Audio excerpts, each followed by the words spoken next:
Lily est étonnée de voir la voiture de son frère disparue garée près de sa caravane, mais tout ce qu'elle trouve à l'intérieur, c'est une note inquiétante. Son frère est en danger de mort, et Lily n'a que 36 heures pour le sauver. Lily laissa tomber sa tasse de café et sauta du minuscule Porsche attaché à sa caravane. Elle a appelé son mari, Dan, en courant vers la voiture qui est garée sur leur terrain depuis la nuit. Il y a quelques jours, John, le jeune frère de Lily, ne s'est pas présenté à un barbecue familial. Plus étrange encore, il n'a pas répondu aux appels de Lily. Le lendemain, lorsqu'elle s'est rendue à son appartement, l'endroit était en désordre et John n'était plus là. Elle n'avait pas trouvé la moindre trace de son frère, jusqu'à présent. Lily s'arrêta à côté de la voiture de son frère et jeta un coup d'œil à travers les vitres. Il n'y avait personne à l'intérieur, mais les clés étaient au contact et une note était collée sur le volant. Lily monta dans la voiture et lut le message. J'ai votre frère. Faites exactement ce que je vous dis ou il mourra.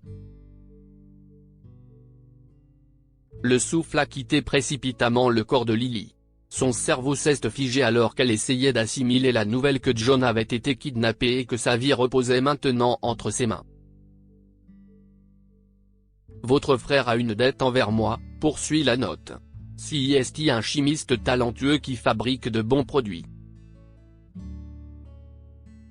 Tout ce que vous avez à faire pour obtenir sa libération, c'est de livrer la marchandise de l'autre côté de la frontière. Un frisson de terreur a parcouru l'équine de Lily. Elle a dû relire les mots avant de les croire. John s'était déjà attiré des ennuis, mais jamais de cette façon. Elle ne comprenait pas comment il s'était retrouvé mêlé à des gens aussi mauvais, mais il était clair qu'il le forçait à produire de la Dr Guiou. Mais si vous allez voir la police, votre frère est mort. Si vous n'allez pas au Mexique, votre frère est mort. Si vous essayez de nous duper, votre frère est mort. Vous avez 36 heures. Le temps presse. Vous recevrez d'autres instructions après avoir franchi la frontière à Laredo. Lily ? Lily sursauta d'effroi. Son mari, Dan, se tenait à côté de la voiture et la regardait avec inquiétude. Elle s'est jetée dans ses bras et a raconté les ennuis de John. Je vais tuer ce petit imbécile quand j'aurai fini de lui sauver la mise, a crié Lily. Je suis désolé chérie, mais je n'ai rien compris à tout ça. Rentrons à l'intérieur. Les voisins nous remarquent, et tu sais que les gens aiment parler par ici. Lily a acquiescé. Elle s'essuya les yeux et se dépêcha d'entrer. Regarde ça. Lily a mis la note dans la main de Dan. Qu'est-ce ce que je suis censé faire, bébé ? Même si je suis ses instructions, il pourrait toujours tuer John, ou le garder enfermé comme une sorte d'esclave chimiste, pour faire leur docteur gay. Dan poussa un soupir et passa ses doigts dans ses cheveux. Je suis désolé de te dire que je ne peux pas te laisser faire ça, Lily. C'est trop dangereux. Tu ne peux pas m'arrêter, Dan. C'est mon frère, je dois l'aider. Je n'essaie pas de t'arrêter. Je dis que je vais y aller à ta place. Et que non. Et si cette racaille criminelle pète les plombs en te voyant conduire à ma place ? Ça n'arrivera pas. Tu veux savoir pourquoi ? Dan adressa à Lily un sourire de travers. D'ici là, tu auras trouvé l'endroit où ces gens gardent John et tu l'auras sorti de là. Lily se rongea la lèvre inférieure. Ne pense pas comme ça. Dan embrassa le front de Lily. Nous devons tous les deux faire ce que nous savons faire si nous voulons sauver John. Alors, laisse-moi être le cerveau et jouer les leurs pour te faire gagner du temps afin de déjouer ces abrutis. Lily détestait ce plan et détestait se retrouver dans une situation aussi dangereuse, mais Dan avait raison. Plusieurs années passées à rechercher des débiteurs pour le compte d'une agence de recouvrement lui avaient permis d'acquérir des compétences qu'elle pourrait utiliser pour retrouver ces gens. Lily serra Dan très fort dans ses bras. Elle ne le laisserait pas tomber, ni lui, ni John. Lily a compris que la clé pour retrouver son frère serait de traquer les trafiquants de Dr. Guillou qui l'ont enlevé. Elle a commencé ses recherches dans l'une des boîtes de nuit les plus branchées de la ville. Elle s'est assise au bar, à l'écart des lumières multicolores qui scintillaient sur la piste de danse, et a scruté la foule. Elle était certaine que quelqu'un lui donnerait la piste dont elle avait besoin. Un homme portant une veste en cuir éraflé se distinguait des autres danseurs habillés de couleurs vives en se faufilant sur la piste de danse. Elle se glissa de son siège et s'approcha de lui. Et, « Vous pouvez m'aider à trouver des trucs ?» demanda Lily. « J'ai entendu dire qu'il y avait un nouveau lot qui était vraiment bon. » L'homme la regarda d'un air renfrogné. « De quel truc vous parlez, madame ? Vous savez. » Lily sourit timidement en mimant une pichenette sur un briquet et en faisant un tic-tac. L'expression déconcertée de l'homme s'est rapidement transformée en un souffle indigné. « Oh mon Dieu, vous pensez que je suis un dealer ? Éloignez-vous de moi.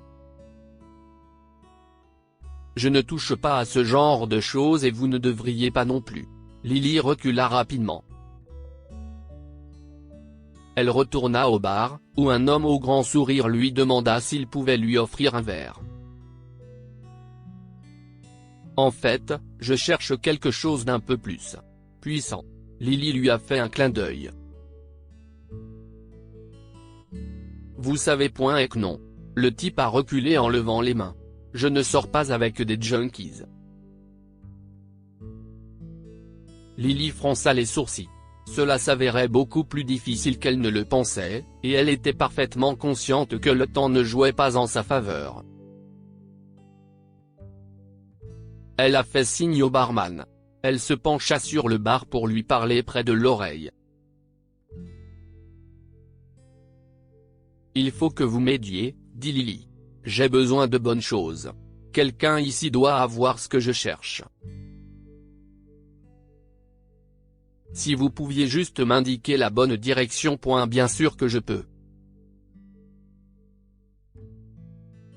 Le barman a ricané et a pointé du doigt la sortie. Quelques instants plus tard, la sécurité a fait sortir Lily du club, la laissant dans la rue avec l'avertissement de ne jamais revenir. Mais elle ne pouvait pas abandonner si facilement. Lily devait retourner à l'intérieur, et elle devinait qu'il y avait probablement une entrée pour le personnel ou une sortie de secours de ce côté du bâtiment. Elle scrutait l'obscurité quand quelque chose se posa sur son épaule. « J'ai entendu dire que vous cherchiez quelque chose. »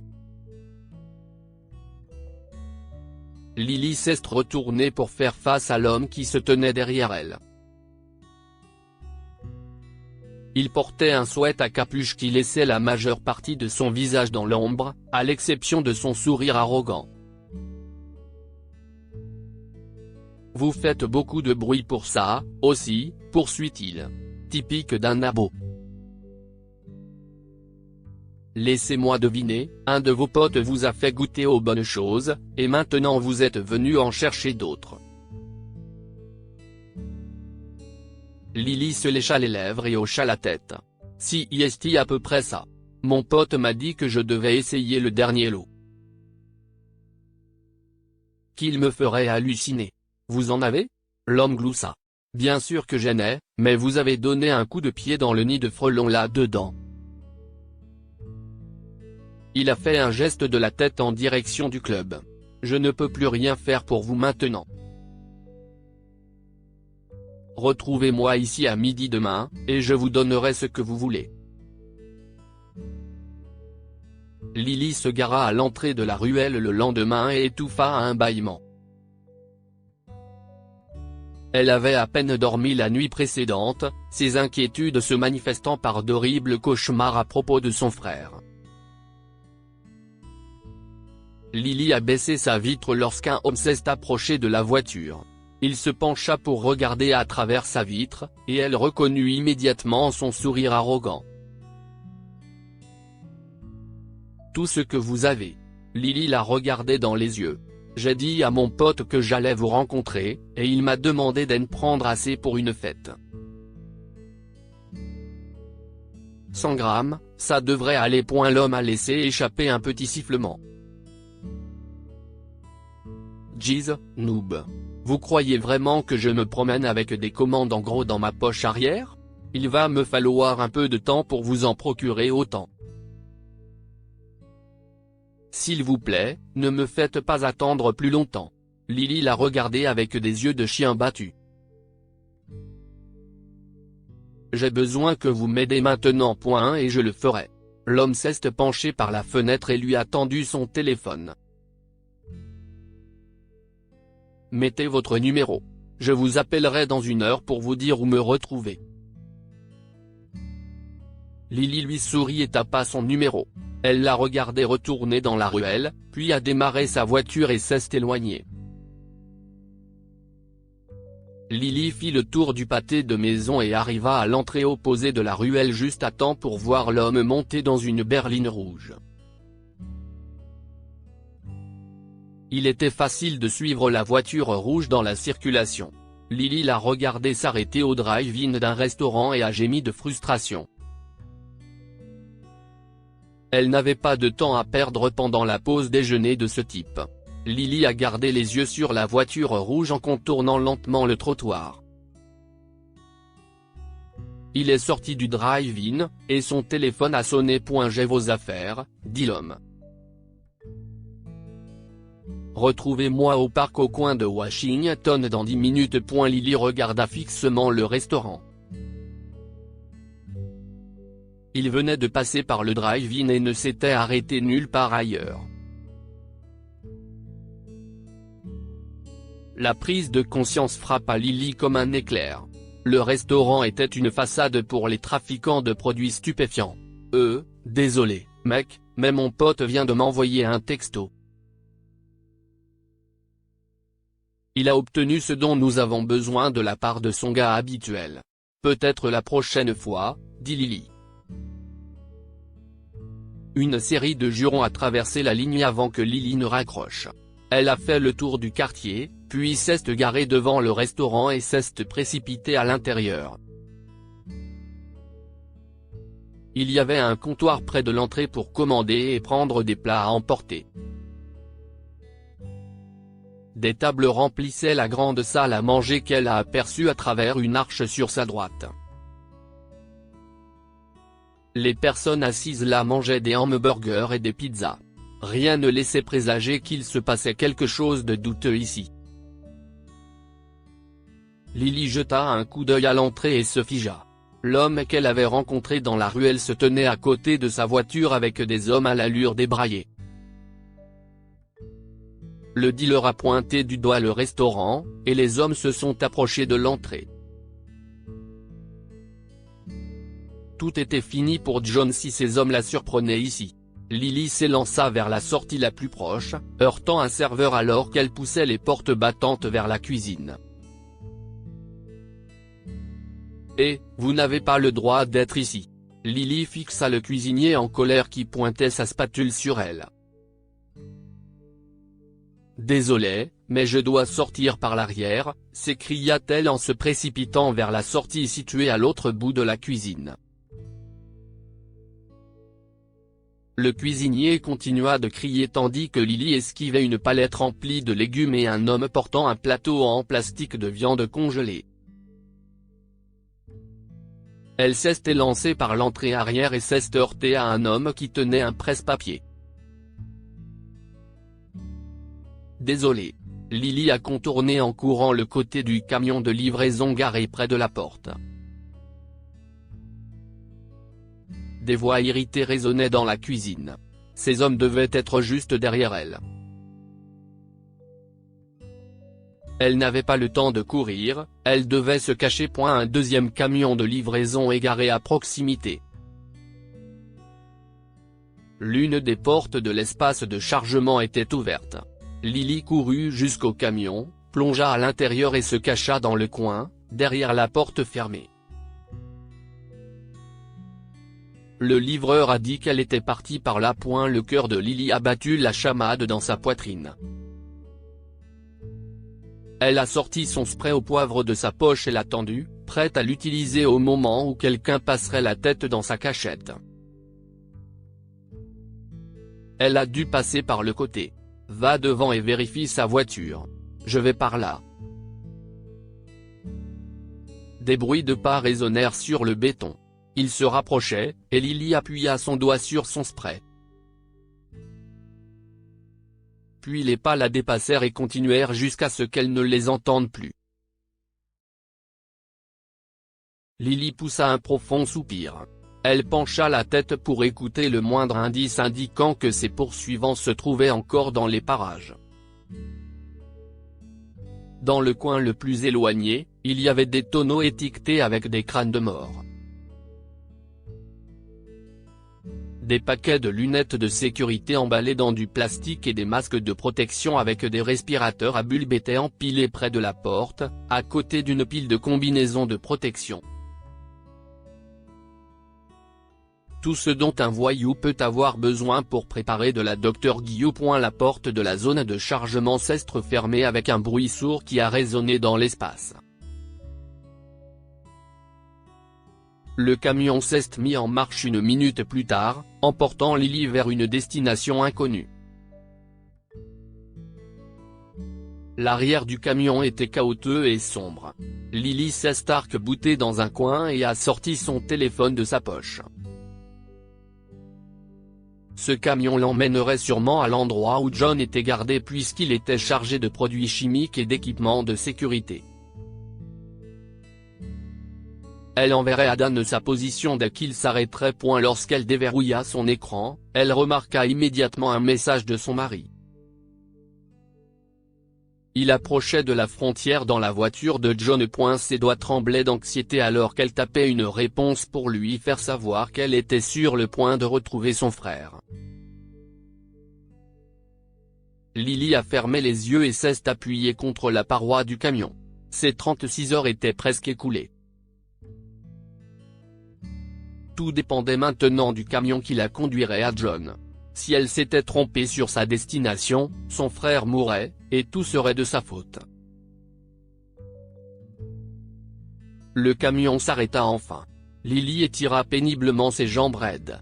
Elle se tenait aussi silencieusement que possible, mais chaque son semblait résonner dans l'espace de chargement. L'une des portes s'ouvrit avec fracas, laissant passer un faisceau lumineux. Déchargé immédiatement ? dit un homme. Elle n'osait pas respirer alors qu'elle étudiait son profil, juste visible au bord de la porte. S'il se tournait ne serait-ce qu'un peu, il l'apercevrait. Bien sûr, nous déchargeons immédiatement. La réponse de l'homme résonna dans l'espace de chargement. Aide-moi à prendre le chariot pour ces tonneaux. L'homme sauta à bas du camion.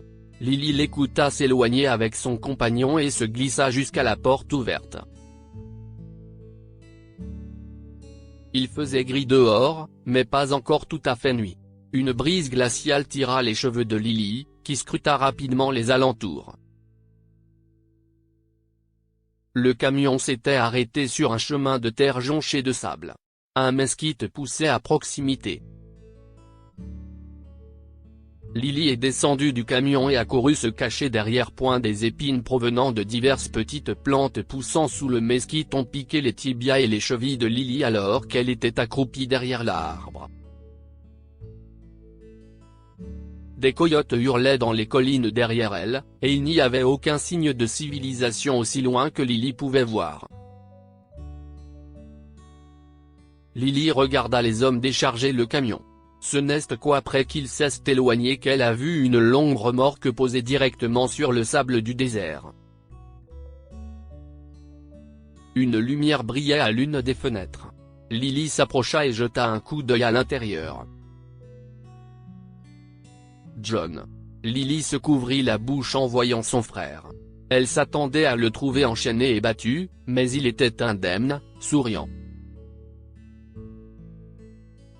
Travaillant avec la porte ouverte sans aucun garde en vue. Il tripotait un appareil sur une étagère, et la musique emplissait la nuit. John a claqué des doigts au rythme de la musique et s'est remis au travail.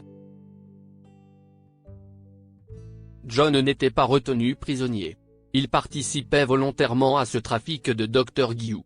Toute sa peur et son inquiétude de la journée passée n'étaient rien d'autre qu'une ruse pour faire passer la frontière à sa Dr Guillou. La fureur bouillait dans les veines de Lily qui se dirigea vers la porte ouverte.